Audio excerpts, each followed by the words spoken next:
नमस्ते। आप सब हिंदी साहित्य विद अर्चना पर।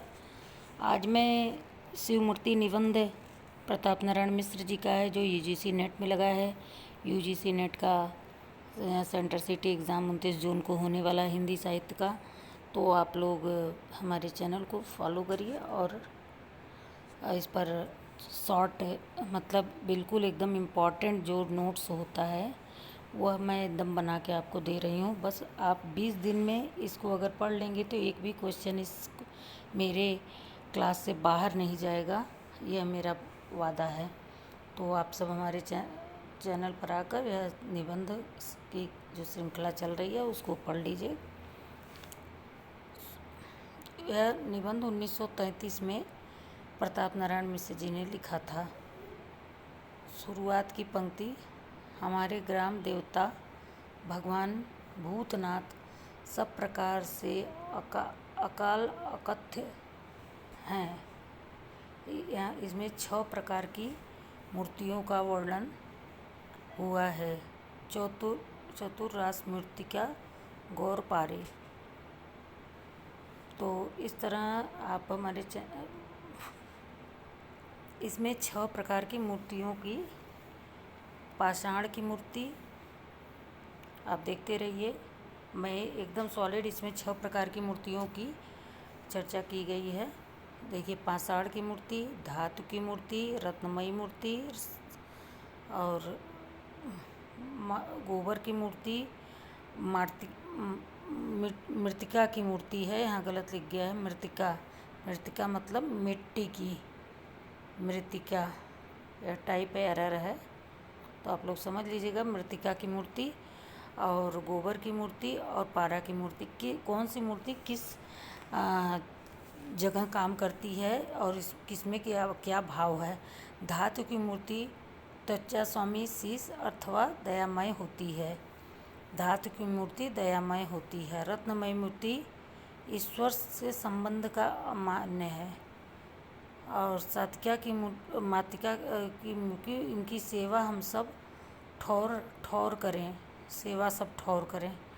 और गोबर की मूर्ति मतलब आसक्त रोग जो होते हैं उनका नाश करती है गोबर की मूर्ति। और पारे की मूर्ति जो होती है, प्रेम देव हमारे पुष्टिकारक सुगंध पुष्टिवर्धनम की व्याख्या करता है। शिव मूर्ति के अगणित नाम हैं। अब देखिए इसमें कितना बढ़िया हम हाईलाइट करके आपको नोट्स दे रहे हैं। शिव मूर्ति के अगणित नाम है। टमेश्वर, सूर्येश्वर, अर्तेश्वर आदि प्रमुख नाम प्रेमेश्वर हैं।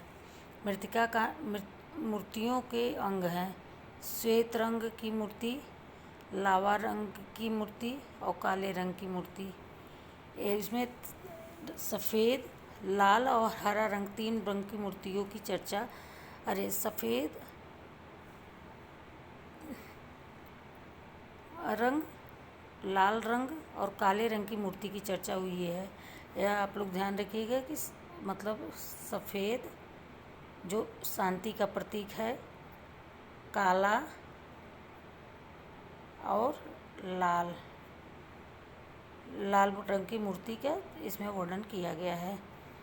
और इससे क्वेश्चन भी पूछा था एक बार कि इसमें कौन से रंग नहीं है। 3 कलर दिया था, चौथा हरा दिया था।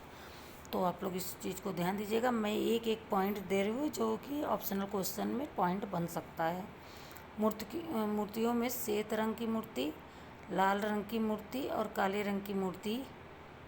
श्वेत रंग शुरू परमात्मा शुभ है, स्वच्छ है, उसकी किसी पास में किसी का मेल नहीं। लाल रंग गोधून वर्ण है।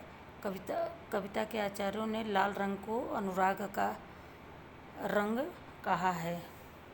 यहाँ देखिए कहा है, होगा रंग कहा है। कौन? कविता के आचार्यों ने लाल रंग को अनुराग रंग कहा है। ये देखिए क्वेश्चन बन सकता है कि कविता के आचार्यों ने लाल रंग को कौन सा रंग कहा है शिव मूर्ति निबंध में। तो अनुराग का रंग किसे कहा है? लाल रंग को। कौन? आचार्यों ने। इस पर दूसरा रंग नहीं चढ़ सकता, यह आचार्यों का कथन है। ये भी पूछ सकता है, लाल रंग को अनुराग रंग कहा गया है, यह सबसे पक्का रंग यही है। तो यह किसने कहा है? तो कविता के आचार्यों ने कहा है।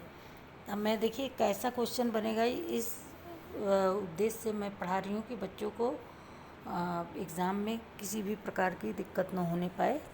और वह एकदम मैं एक एक क्वेश्चन, एक एक पॉइंट पूरे निबंध का छांट के बनाई हूँ। यह नोट्स आप लोगों को मैं दे रही हूँ। किसी देश के कवि पथ संसार नक्शा खींचेंगे, अनित्य का वर्णन करेंगे तो कब्रिस्तान का नक्शा खींचेंगे। फारस, इंग्लिश, अरब। कौन कौन?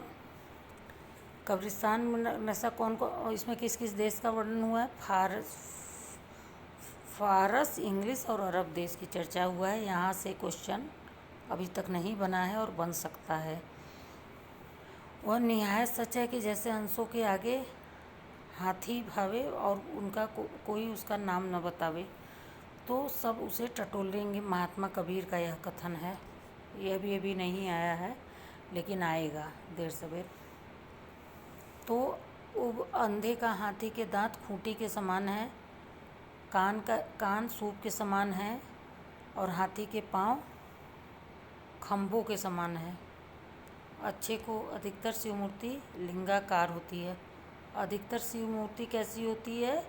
लिंगाकार। यह भी क्वेश्चन नहीं आया है कि शिव मूर्ति कैसी होती है अधिकतर लिंगाकार। यह बहुत ही इम्पोर्टेंट क्लास है, आप लोग पढ़िए। और इसी तरह मैं निबंध की सारी क्लास दे रही हूँ। एक भी उसमें पॉइंट अगर बनेगा तो निबंध का तो इसी से बनेगा, जितनी मैं आपको क्लास दे रही हूँ। सिद्धांत है कि हमारी बुद्धि जहाँ तक है वहाँ उसकी स्तुति, प्रार्थना, ध्यान, उपासना कर सकते हैं। उसी से हम शांति लाभ करेंगे।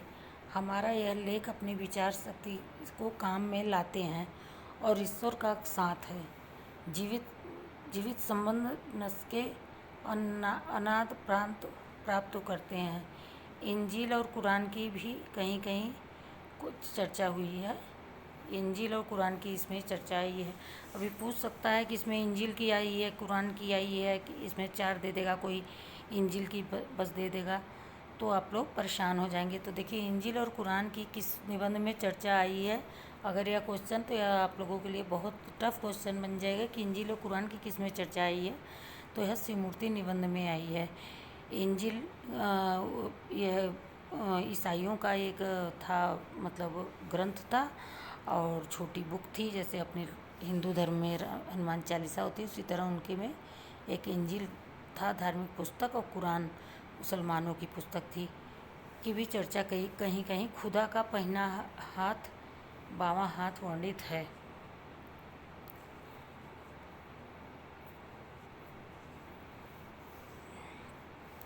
इंजील और कुरान की चर्चा आई है, यह बहुत ही इम्पोर्टेंट है। यह पॉइंट आप लोग अच्छे से ध्यान रखिए। पाषाण की मूर्तियों के नाम हैं रामनाथ, वैद्यनाथ, आनंदेश्वर और प्रेमेश्वर आदि नाम है। तो आप लोग हमारे चैनल को वॉच करेंगे। आपको छोटी क्लास में कम समय में पूरे निबंध का निचोड़ मैंने दिया है।